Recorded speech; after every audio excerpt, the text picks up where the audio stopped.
The following presentation by Monument Capital Management, LLC is intended for general information purposes only. Please listen to additional important disclosures at the end of this presentation. Hi, welcome back, everyone. This is part 2 in a 3-part series about business exit planning with Greg Maddox from Cultivate. If you haven't already, go back and check out episode 1. It was a great conversation. Just want to remind everyone, Greg is a former business owner who now advises other small business owners on how to maximize their exit opportunities as part of Cultivate Advisors.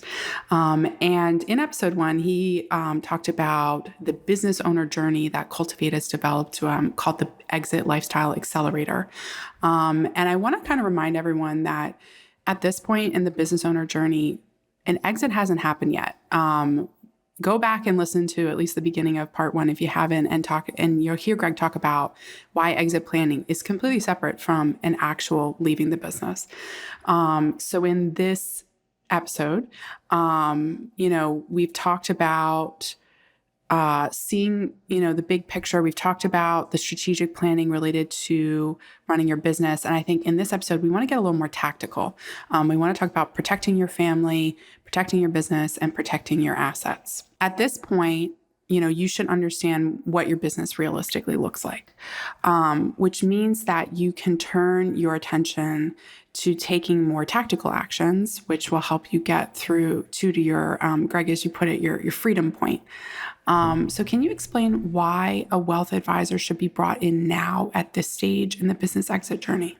Yeah, let me give a little bit of a quick reframe. So, prior to this, you need to identify what is your freedom point, which is that target sales price that, after taxes, fees, debt payoff, your percentage ownership, you would walk with enough to fund whatever's next, which could be the next business, or it could be that you're ready to, turn a new leaf in a chapter in your life. We need to then understand, if that's where we're going, we have to understand where are you at. So there has to be some type of an assessment, health and value assessment of the business, so we can create the 2 goalposts. So we could reverse engineer a plan, hopefully 3 to 5 years, to grow the value of the business from what it currently is to that freedom point value. And once we have that plan is not just about the business, because your life as an entrepreneur is very complicated, or complex, I should say. And so we talked about in the last episode that it's a team sport.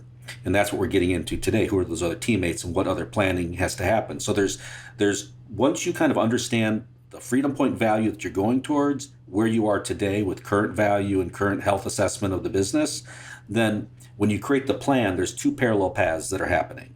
There's the growing of the business. So it's the work that we do at Cultivate, is to grow the value of the business alongside the like a non-equity partner with the business owner. But the other parallel path is happening is the tax legal wealth, all of this other planning on the personal side that has to come along, for the ride. And so why now and not just at exit? Well, the work that has to be done takes years.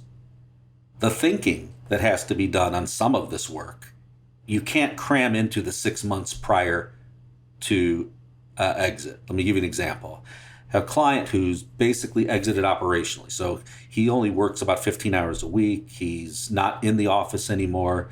He and his wife are in a motorhome visiting grandkids, stuff like that. And he calls in for the leadership stuff. Proven that the business is an asset that can run without him. He could sell it. Somebody else would buy that business. He's not sure what he wants to do yet next. And so is he going to sell it to his leadership team? He's got kids who are smart young professionals who see the lifestyle Dad has built. And now that they see him starting to think about the next chapter in his life, are like, hey, I wouldn't mind living the way that you live, Dad. How about I get it from you? And so having those conversations, are not as straightforward. We're like, are you willing to be the bank, Mr. Business Owner? Because your leadership team, the 2 people that are on your leadership team, do not have the deep pockets to write you a check. And your daughter, who's expressed interest in buying it or taking it over from you, are you willing to be the bank for her? And if you are with her, then she's not in your business now. She's a professional making really good money living across the country.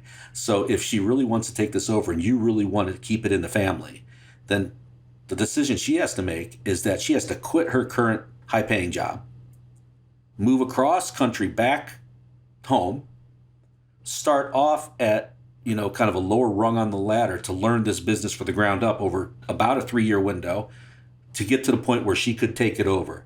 But then you also have to be willing to be the bank to accept, payments over time from her on this business. So are you prepared to have those conversations, with your daughter in a way that keeps the relationship good? Are you prepared to have those conversations with your two, key leaders? And the answer is, if this guy was like 6 months away from a transaction to then be making these decisions, it would be really tough to try to compress that, because he needed to think about how he wanted to approach it. He had to think about what he really wanted, right?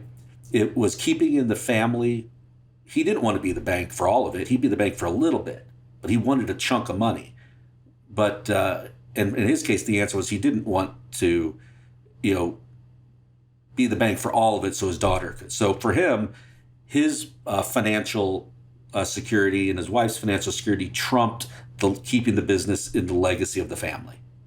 Now, everybody's different on that. And so why now? Why do you bring these people in now?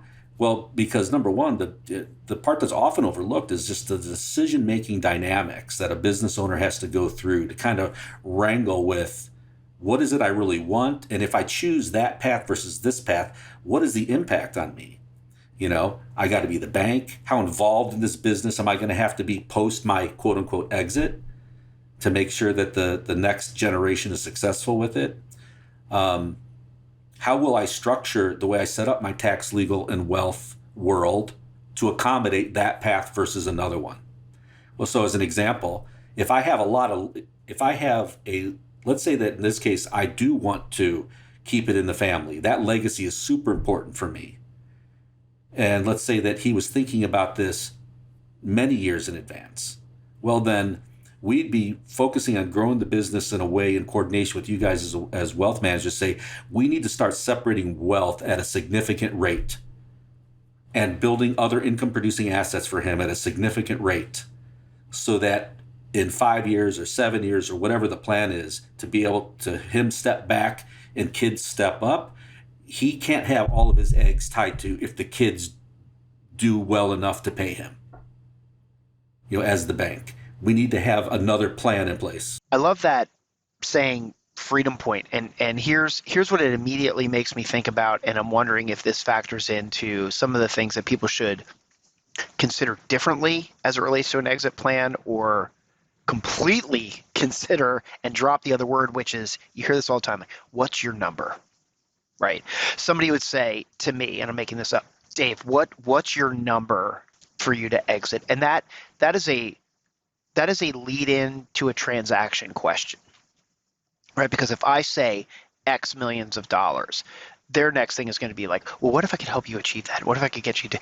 And that's a way of thinking about it from a transactional standpoint.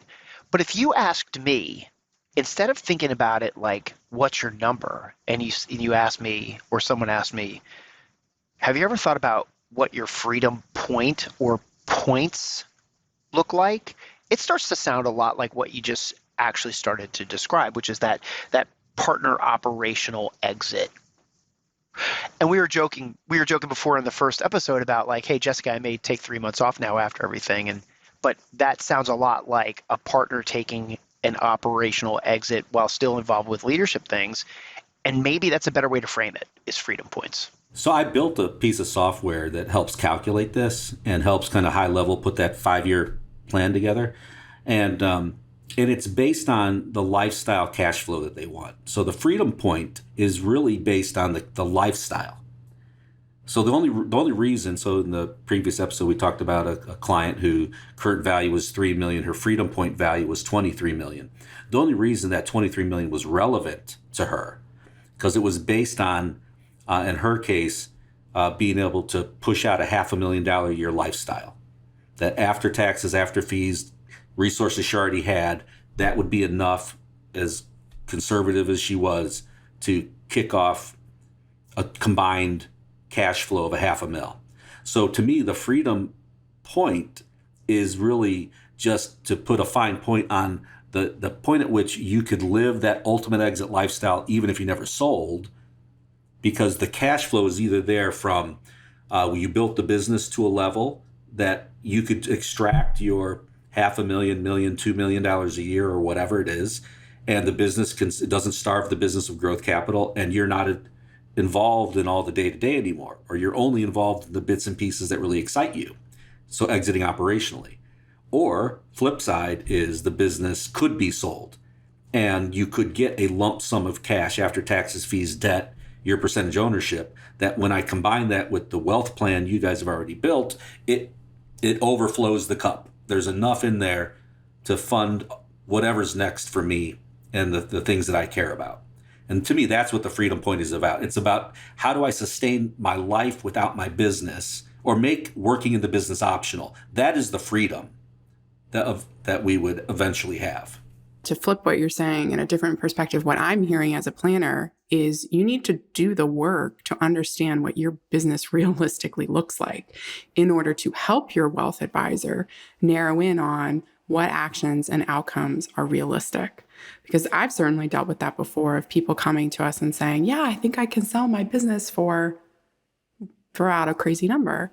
That really was, it was aspirational. It wasn't based on anything that they were actually doing to get to that number. And that number wasn't based on any sort of freedom point or doing the work to understand what is it that you actually need in order to accomplish everything that you want. So I think, that's what I'm really hearing, is that you got to do the work, and that's where you can have much more realistic conversation. Yeah, and the work is, multidimensional. So there is the technical tax, legal, wealth, business planning aspect of it, but then there's the whole human side of it. Like I gave in my example of, do I sell to my leaders? Do I sell to my daughter? Well, how does that impact me? How does my role change post-exit? Do I have to be the bank? For how much? And how much am I comfortable with? How involved do I need to be afterwards? Is that the lifestyle that I want post-exit? Am I going to be happy? In the first episode, we talked about 75% of business owners profoundly regret selling a year later. Well, this starts to add some color to it, right? It's what I wanted. I wanted my daughter to take over. I thought I was okay being the bank, but I didn't do enough outside planning and stacking of other resources. So I became wholly dependent on cash flow from the business while my daughter was running it, taking an owner's take for herself. I was ready to be done. So I spent the first couple months kicking her off, and then I checked out. And then I found that the money wasn't coming in, and I had to jump back in. And I had to basically refix my business. There's all these things that could happen if we don't. It's why is it that I'm not happy later?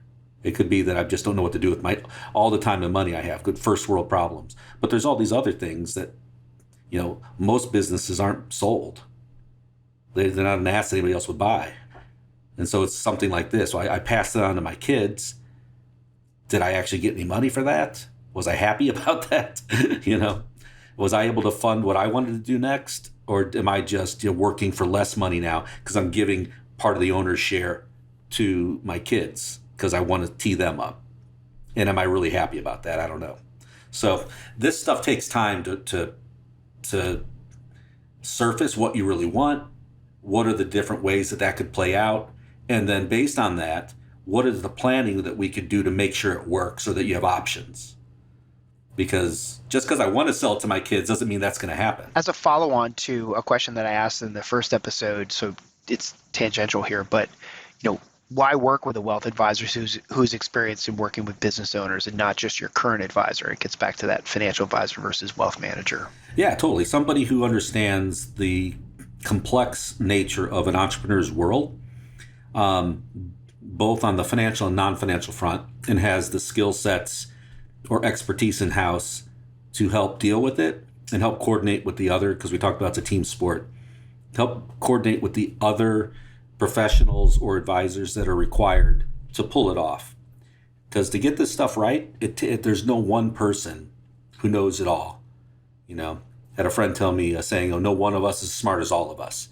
But that's only if we're talking to each other, right? And sharing those perspectives so that together the outcome is much better for the owner than if we were all just talking in silos. Yeah, at Monument, we always talk about, a good wealth advisor. What we aspire to be at Monument is we're serving as the quarterback, between your various players. You want to be in the owner's box, enjoying your snacks, have the comfy seats, the air conditioning. You don't want to be down on the field coordinating all of your players, your tax, your legal, your insurance.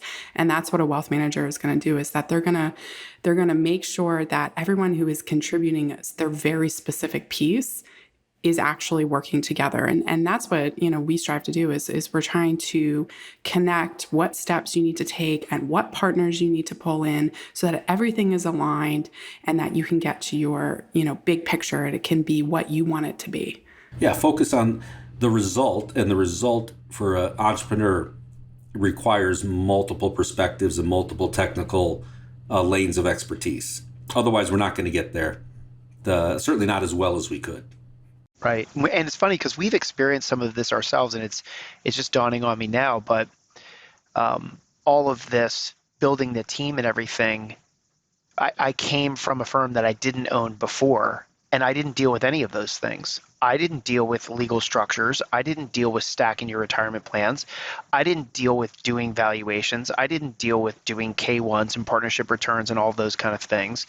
And then when we started Monument and we started doing all of these things, I can relate to every single thing that you're saying. And in fact, we have our own team at Monument that are outside people who are experts in everything, right? Because we have a tax attorney, we have a corporate attorney, we have an HR attorney, we have a SEC attorney, and these are all different people and they're part of our team. And so I think one of the great things about working with a wealth manager is that wealth managers tend to own their own businesses. And one of the powers of not just Monument, but any advisor who's truly a wealth advisor and owns their own firm is they can relate to all of the things that you as a small business are dealing with, and probably provide you with some real contextual experience based on what they're doing to operate their business every single day. Because once a week we're talking with something with attorney or accountant or the whole operation of the business has nothing to do with clients and managing money or wealth plans. Or That's a huge point, though. I mean, we've decided to make that a key differentiator at Cultivate Advisors. Everybody who works for us in an advisory capacity has owned a business for at least 10 years. And so, and we're scaling our company for value and eventual exit at some point in the future too. So we're eating our own cooking, and it's not theory for us. Our first business wasn't becoming a business coach, right? It's okay, we know what it's like to sit in that chair, make those hard choices, and deal with the reality, not just the Instagram version of being an entrepreneur, and also understanding what happens when you get it right and what happens when you get it wrong, and how that ripple effect both ways can affect things. And so, yeah, I think it's critical. You bring up a great point that I agree with you. My experience is that most wealth managers are going to be owning their own RIA, probably. That's registered investment advisor firm for those who not in the financial industry. Like Monument. I do. Sorry, quick commercial. There you go. Right. I do think it's worth acknowledging, though, that it can be really difficult for business owners to think about their own wealth picture separate from their business. I think about one couple that we worked with at Monument, and they're serial entrepreneurs. And it's anytime that they had any sort of income from a business, they'd immediately pour it into another business at the expense of building their own personal wealth outside of their businesses. So how should business owners approach prioritizing their personal wealth outside of their business? And particularly if there are constraints on what they can realistically do based off of the stage that their business is in. So now you're getting into, your world, more than mine, but it is, if I go back to the last episode, talk about the three big problems. I own a job, not a business. All my financial eggs, income and otherwise, are tied up inside of this operating business. And I end up over-sacrificing in the personal, family, and health front in order to try to solve those first two issues. From that perspective, I think that everybody wants to turn their business into an asset that gives them time and money, so they have some choices. Using some of that time and money to invest in other income producing and liquid assets that are separate from your core operating business. I would say liquid. So like these people keep rolling into another business. There should still be some baseline of liquidity that's required, in a plan. I'm assuming that they're super diversified. All of the businesses that they're doing are in a variety of industries. So if the market tanks, then all go down, or one thing happens, then all go down. That they've built a portfolio of businesses that make sense. Even that, you still need to deal with having some liquidity just for life, right? And I get it. Most entrepreneurs, their business is their best asset. And I've said before, they're absolutely right there. Where they get it wrong is they think it could be their only asset. And so, if you look at the, even billionaires, right, who own business interests all over the place, they still have a significant amount of liquidity separate from that. So they have choices. Cash is king. You look at, in 0809, when the markets crashed and the housing, the mortgage bubble burst and the housing bubble also burst, people had a lot of cash, bought up a ton of real estate, because the banks weren't lending. Mortgage market crashed. It was very difficult to get a loan. So prior to that, if real estate investors, every Tom, Dick, and Harry was going to a real estate investing seminar to go buy real estate with very little money down or other people's money or what have you. Well, then that all went away, and so the people who were able to capitalize on that opportunity were people who actually had cash available to do it. So that's an opportunistic way. But what about if I'll give you a different example. I had a client who left corporate America, started a business, grew it successfully. It was never a monster business, but it kicked off about $400K a year to her. And she was wired to save. And so when she came to me, she was looking to get ready to sell. We helped her prepare. We helped her find the M&A person. It was going to be about a $2 million transaction. And had multiple offers, picked the one that she liked best. We were 2 weeks from the closing table, and then March of 2020 happened. So COVID happens. Money dries up. The buyer immediately pulls back the cash. We don't know what's going to happen. COVID was a direct nuclear bomb to her business. Her business required people being in her space in the real world. So a $2 million payday went to zero overnight. Now, luckily for her, she already had multi-millions liquid separate from the business because she saved along the way. She separated wealth along the way. When it still stings to have another $2 million payday coming and then the rug pulled out from underneath you. And she had to go back in the business. She had to lay half the people off. She had to downsize her real estate footprint. She had to struggle through the COVID reality and then the reopening of the world and build the business back up into something. And 2 years later, our guy sold it for half. It was worth half. It was half the business it used to be. So for her, I look at that as kind of a cautionary tale. The fact that she was separating wealth along the way had nothing to do with me and the way that I believe that you should do it and tell her. She was already doing that before me. But thank God she did, right? Because nobody thinks that's one of the 5 Ds. That's disruption or distress, whatever you want to call it. When the industry shifts or the market shifts and just dramatically chops your legs out from underneath you. If she did not already have that liquidity, right now she would be working until she dies. She would just have to work, rebuild a business when you thought you were out, when you don't have the energy or the mindset, and you're doing it now from a place of scarcity as opposed to an abundance. When you first start something and everything is, bigger vision for the future and hopeful and total confidence.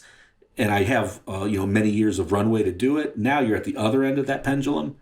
Oh, it'd just be horrible. So luckily for her, she agreed in her own brain that it was important for her to separate some wealth. She still lived how she wanted to live. She was traveled. She was able to build the business to the level that she wanted to. It didn't require her to be there all the time. So she did a lot of the things right. And maybe she didn't buy as much stuff as somebody else on the same cash flow would have done. But it ended up working out, if she had a crystal ball, she couldn't have planned it out any better than the way that she did it. And so, that's just the reality of it. I think that we don't know what's going to come our way. Life, the industry, technology, family dynamics, health. There could be something that was, totally fine, that never happened to me, and then all of a sudden it became an issue that you had to deal with that forces your hand to leave your business sooner than you were planning on. 50%, by the way, is the stat of people who will leave their business not on their terms or timeline. So why not plan for that? And somebody like you guys at Monument, a wealth manager, could show them a plan that says, look, we could find a balancing act here that still grows the business, maintains your lifestyle the way you want. You don't have to, now you got to eat ramen noodles, even though you're making millions of dollars a year. And we can separate wealth in tax advantage ways for you and help you build an ecosystem for both opportunity and stability that will work for you and your family.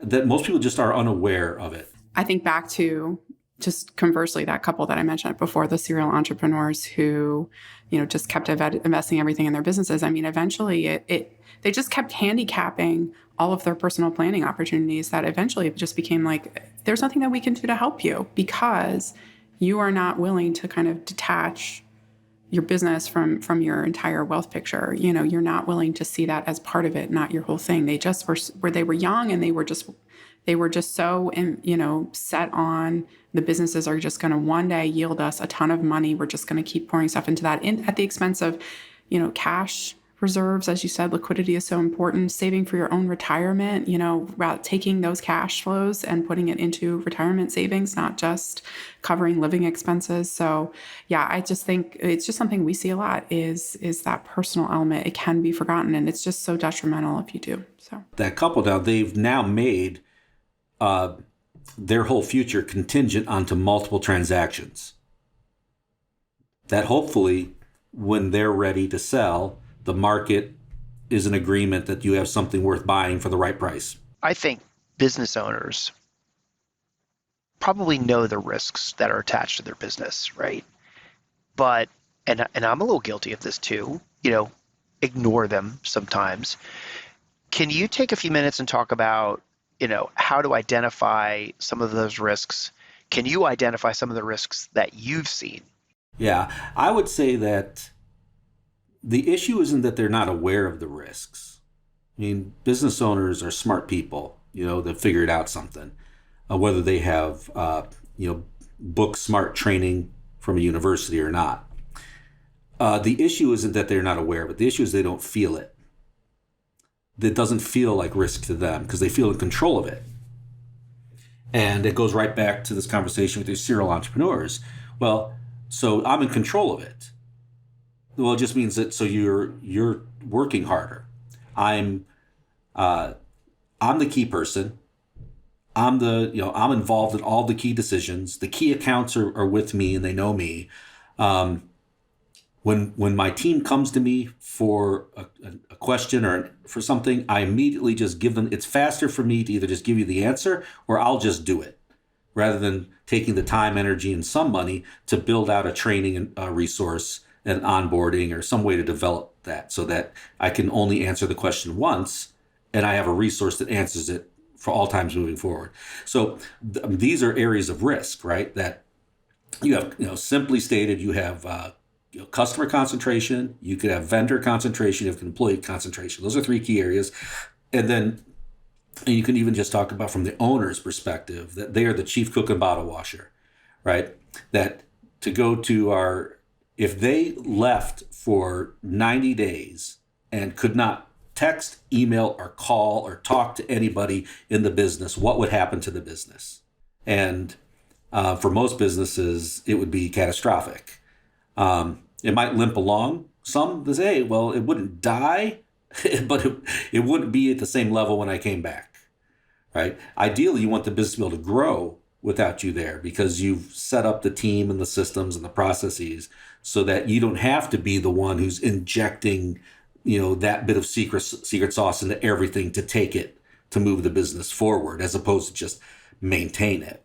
So there's a lot of risk associated with the business owners maintaining control and not wanting to let go because it seems easier and quicker and faster. But it'll also be the same thing that they bitch about.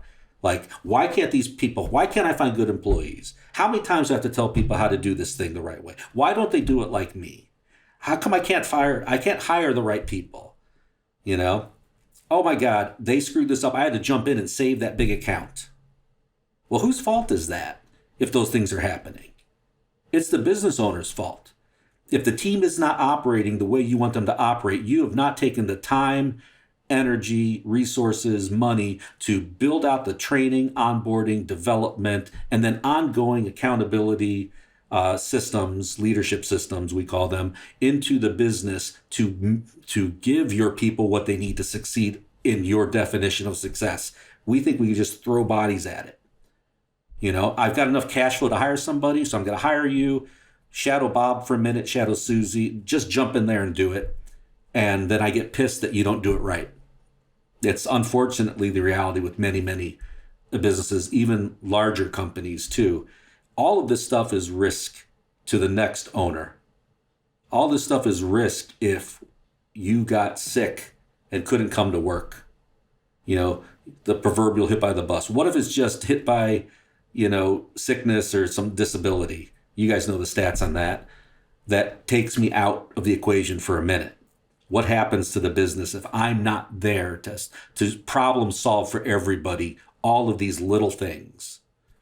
So I don't know if that answers your question, but these are the areas. It's just the reality of them taking too much control and not taking the time to this idea. I was in the military. They say, you have to slow down to go fast, right? Slow is smooth, smooth is fast. I could try to run across this field and I'll trip and fall. Or if I go slow and smooth, I'll make it there faster. It's the same thing in the business. Yes, I use that line a lot here because it came out of the military. So, but it did answer the question, but it prompted another one. So I think the high level answer to the question, what can business owners do to address this risk, is do something to address the risk. Right? I mean, that's the answer that everybody kind of heard. What can they do? Right. And you talked about some of those things. So at some level, a business owner, in order to address those risks, has to address those risks, right? Like you're the person who can't leave. You're the person who says, like, why can't I hire anybody? And you said, whose fault is that? So there's some internal looking that needs to take place from a business. But is there actually something you can do about it? And I'll almost lead the answer by telling a quick story, which was way back in the day. I'm using my air quotes for people who aren't watching the video, of Monument. I had developed this interest in going and hiking the Pacific Crest Trail, which would take like 6 months to do it, right? And eventually figured out that there's no way I could do that. There is no way I'd be able to take 6 months off. Then I started thinking, what if I did it in sections? And what if I took 30 days off to do it? And at first, there was no way that was going to happen. Pre-Jessica, pre-Emily, Dean and I and another partner. And because of that other partner, there's just no way that was going to happen. Zero. But then we made some structural changes to the ownership here. We bought a partner out. We brought Jessica and Emily in, quickly identified them as next generation owners, started developing their leadership and their involvement operationally in business. And the next thing you know, I'm out hiking the Sierra section of the Pacific Crest Trail for 30 straight days with no cell phone, no text message. If they wanted to get in touch with me, there was nothing they could do about it. And talk about like having to figure it out. And guess what happened when I came back, Greg? I bet it was better. It was fine.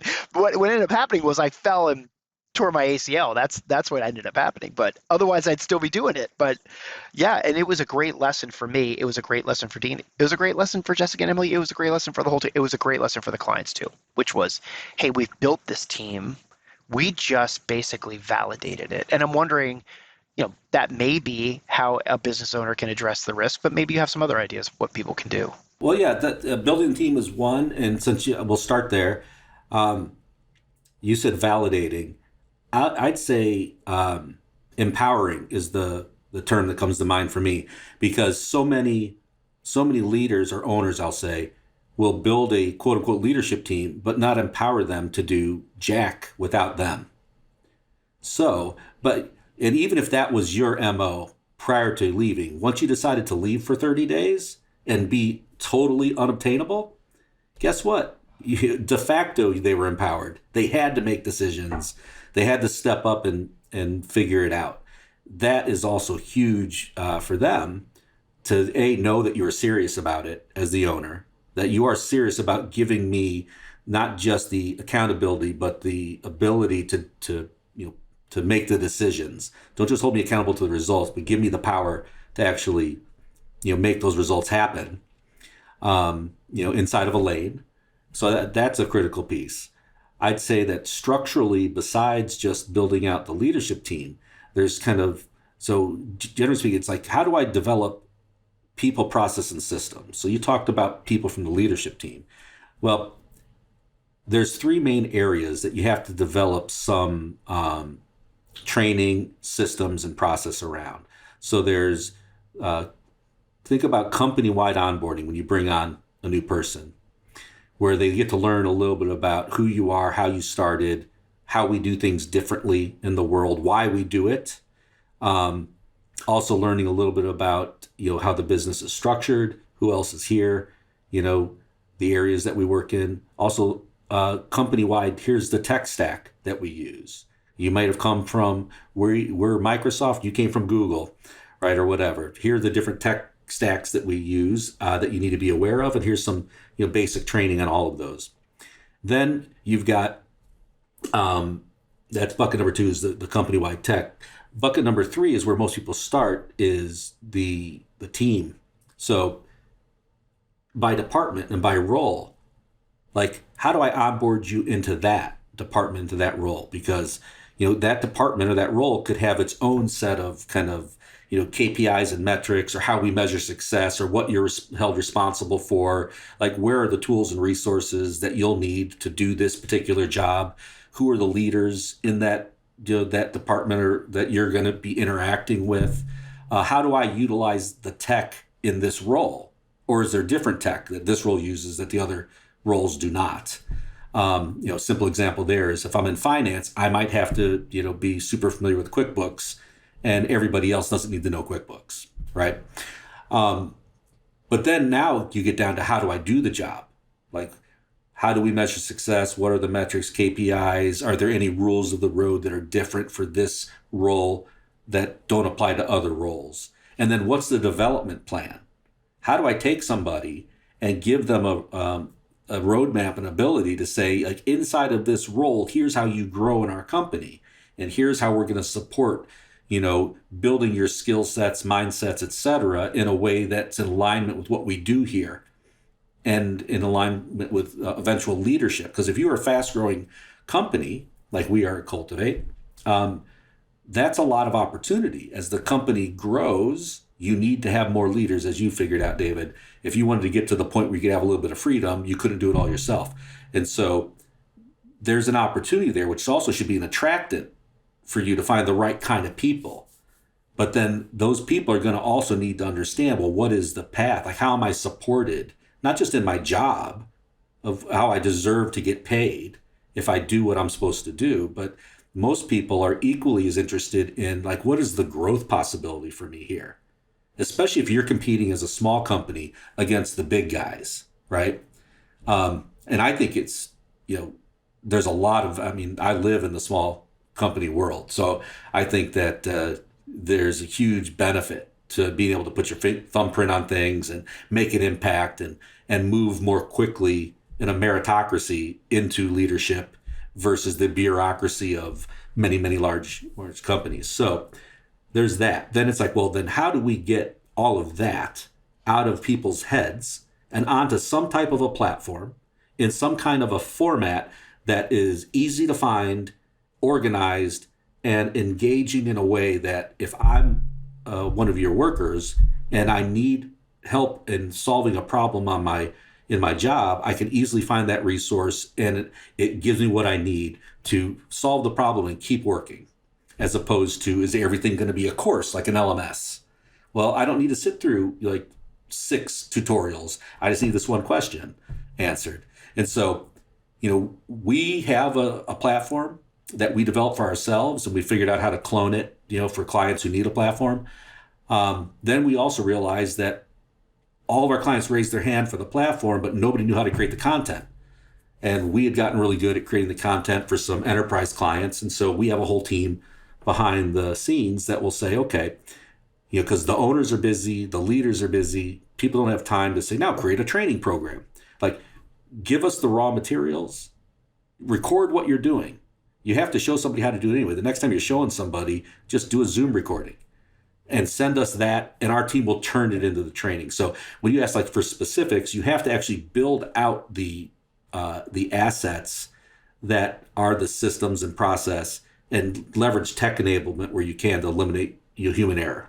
Yeah. I mean, Greg, I think you've been talking a lot about building out a team, which is really important to addressing that famous person syndrome of like, you, the founder, are no longer there and the business isn't able to function. I think that something that we've been involved in the past that's like almost even more fundamental than building out a team is business continuity planning. I think about one client in particular, where he really was involved in he ran the businesses, and that if something were to happen to him, death, disability, incapacity of some sort, his wife was the one who was going to be inheriting this. And she was completely detached from the businesses, like did not even know, who should I even talk to sell these businesses? If something happens to you, who's even the person I should be talking to? So, even before we started talking about business succession planning and estate planning, which is, it's a big bear to tackle in itself. We actually started with business business continuity planning. If you're not around, what is going to happen to this business? Who should she call? Get some basic check writing ability so that she can, cut the checks needed immediately to vendors or to people. That actually was the first place we started, because we all recognized, back to kind of what Dave's original question was about risks, that like something happening to him was a huge risk to these businesses being able to continue to function. So I do just want to plug that. Succession planning is what everyone wants to talk about, but that contingency planning, that continuity planning, it paid off so well. That continuity, yeah, I love it, because that's just like, okay, because a lot of times it's like it's temporary, right? Someone's in the hospital for a period of time and just not able to do their normal role. Well, how are decisions made? How are checks, continue to be written?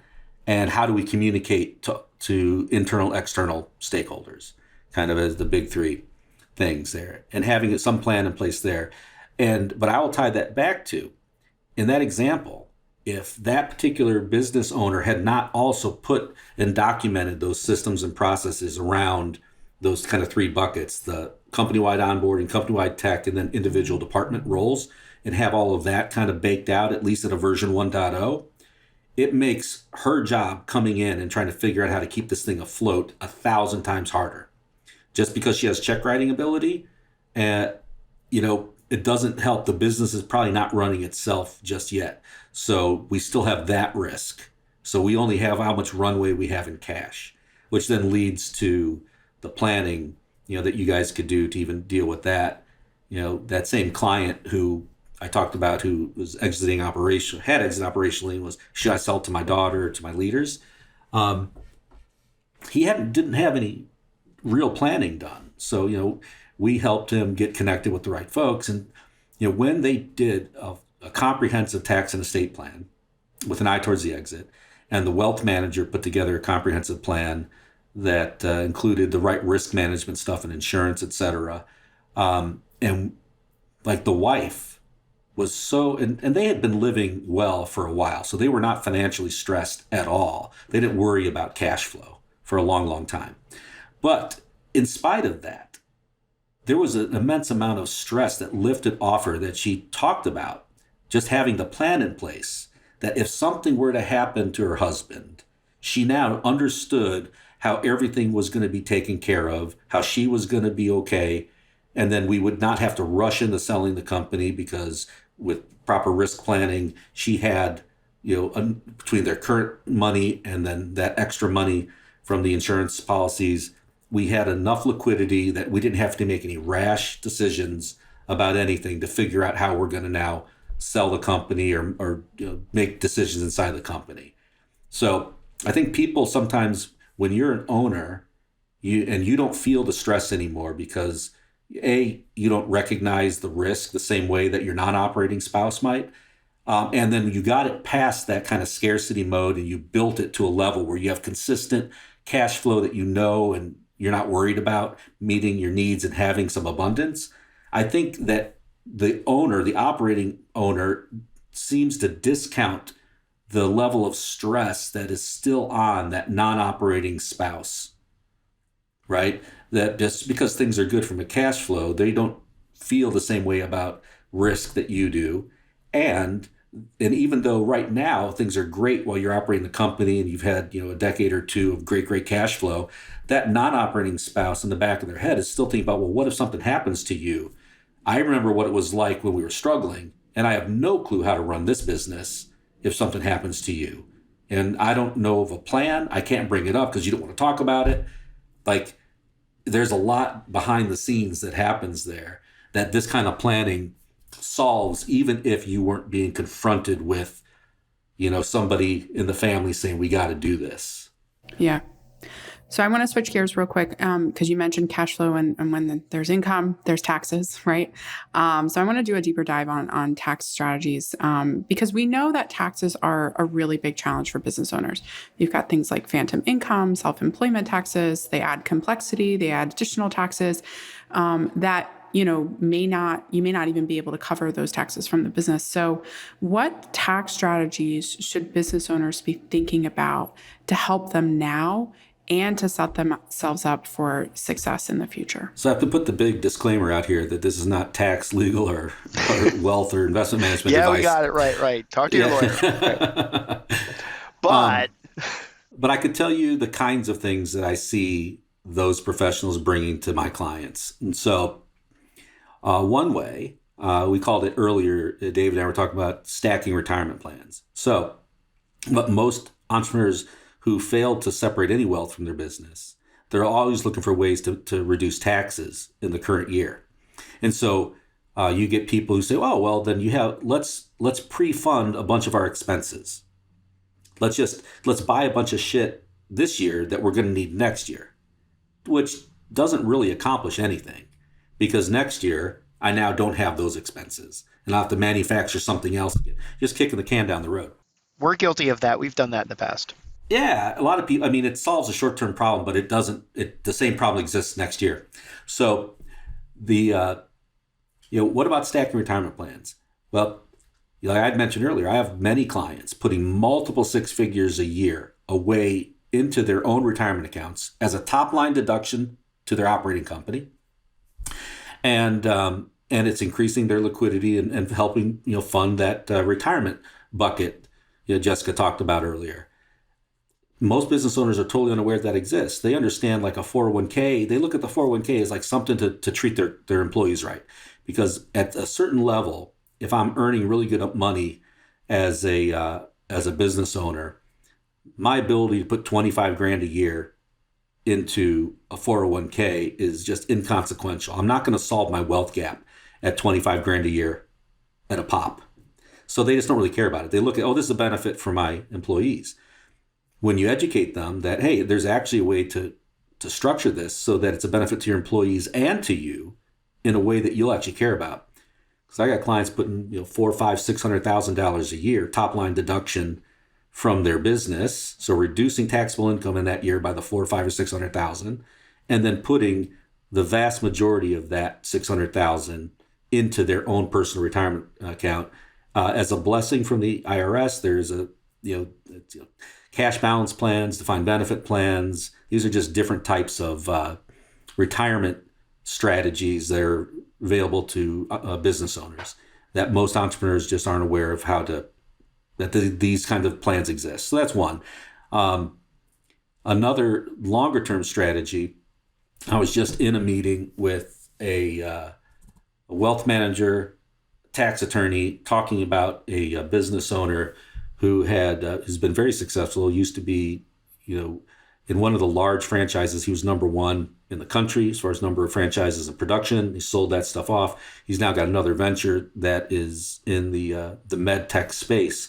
So it has a bit of a SaaS component to it. And if people listening understand how valuations on that kind of technology work, they're valued at extremely high multiples. So if you have something that works, you have the ability to scale the valuation from relatively nothing in the beginning to literally could be hundreds of millions of dollars, not so far down the road, for an exit. And so if you're going to take something from relatively nothing to hundreds of millions of dollars to $300 million valuation at sale, well, that's a massive tax bill. So there are programs out there, and the fact pattern has to be right, and you need to set this up in enough lead time. But there's a thing called qualifying small business stock, 1202 stock. The 1202 refers to the IRS code, where if the fact pattern makes sense, it's actually leveraging a C corp, and then when you go and sell, each of the shareholders can shelter up to $10 million in gains. So now you've got, maybe mom, dad, kids. You can start spreading out ownership, appropriately to shelter a lot of that. So, that's something a lot of people aren't aware of. So and why would the IRS do that? That's to incentivize people investing in small businesses, right? Give them an ability to, shelter a chunk of those gains as an incentive on the front end to get involved in, something that's risky. But if you're an entrepreneur who's figured something out and you can grow something to a significant amount of value in the future, it doesn't have to be 100 million. What if it's 30 million? And I could shelter 10 of it. Or it's a husband and wife and I could shelter 20 of it, if the fact pattern makes sense. So there's just a lot of these different strategies out there that are wholly dependent on the fact pattern. But we talked about in the first episode that all advisors are not created equal. When it comes to tax legal wealth, there's a different set of playbooks available for successful entrepreneurs that most tax legal and wealth advisors don't know, because they usually are dealing with more of the masses. I could deal with highly compensated executives, but they're W-2 employees for corporations. Different playbook than what's available for the entrepreneur. So having the right people on your team allows you to have a combined conversation, not in silos, from the wealth perspective, from the tax and legal perspective, from the business perspective, to say, hey, this is where we think it's going business-wise. Let's bring in the right tax, legal, and wealth folks now, before we have a huge tax problem, before we have a huge asset protection problem, right? Before we miss opportunities to create wealth inside of this business. Let's bring this team together and let's let them each operate in their lane of expertise to have a combined conversation that gets it all on the table, and we can massage out the best version of that gets the business owner from where they are now to where they want to be with the most choice and control. Yeah. Yet another reason why bring your team together when there's an offer on the table. It's too late. So thank you so much, Greg. This is fantastic. As we've been saying, this is a 3-part series. So make sure you tune into the next episode, final in our series, where we're going to be doing a deep dive into the 3rd phase of Cultivate's exit lifestyle accelerator process. Greg, remind everyone, where can people find you? Sure. They could email me, greg@cultivateadvisors.com, or they could check out my personal website at myexitlifestyle.com. Great. Thanks so much. Great. And remember, subscribe to Off the Wall on your favorite podcast player and also Monument Wealth Management's YouTube channel to be alerted when the next episode's out. I'll even throw out hey, why don't you just drop a review in Apple iTunes for us? I mean, if you're going to give us anything less than a 5-star, just email me and tell me what you don't like about it. But if you like it, scream it from the rooftops. That's right. All right. Thanks so much, Greg. Thanks, guys. The previous presentation by Monument Capital Management, LLC was intended for general information purpose only. No portion of the presentation services as the receipt of or as a substitute for personalized investment advice from Monument or any other investment professional of your choosing. Different types of investments involve varying degrees of risk, and it should not be assumed that future performance of any specific investment or investment strategy or any non-investment related or planning services, discussion, or content will be profitable be suitable for your portfolio or individual situation, or prove successful. Monument is neither a law firm nor accounting firm, and no portion of its services should be construed as legal or accounting advice. No portion of the content should be construed by a client or prospective client as a guarantee that he or she will experience a certain level of results if Monument is engaged or continues to be engaged to provide investment advisory services. Moreover, you should not assume that any discussion or information contained in this presentation serves as the receipt of or as a substitute for personalized advice from Monument. Copy of Monument's current written disclosure brochure discussing our advisory services and fees is available upon request or at www.monumentwealthmanagement.com.